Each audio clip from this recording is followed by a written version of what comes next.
Everyone, there is a one famous saying by the Winston Churchill. They say there is a no permanent friend and the no permanent enemy. There is only permanent interest.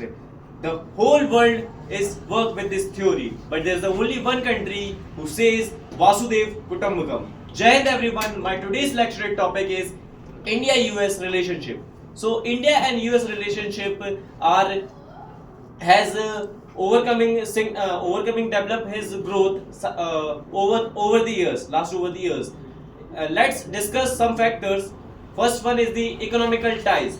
So in the economical field, where the US and India is growing significantly from the last years, where the US is the largest investor in India. It's around 15 billion dollars in India. If we talk about the US India trade, it crossed around 145 billion dollars in the year 2020. If we talk about the social aspect, so there is a first aspect of the social issue is social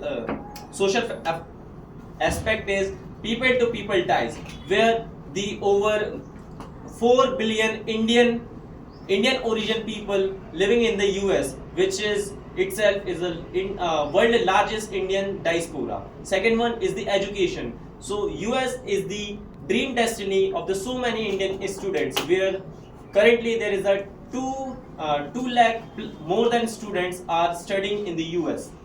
Third one is the political aspect, where the India and US enjoy strategical partnership over on including the topics of the counter-terrorism and the climate change.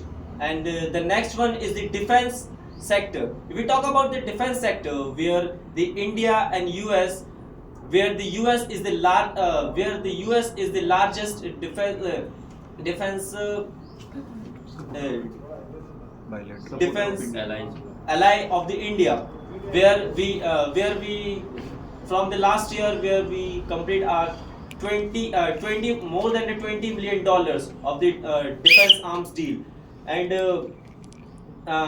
we every year we conduct so many joint military exercise, including the Malabar naval exercise and the Yuddh Abhyas. In the conclusion, I would like to say that the US and India are strengthening their relation day by day. So it's important for us to build this decorum and maintain the peace. Thank you.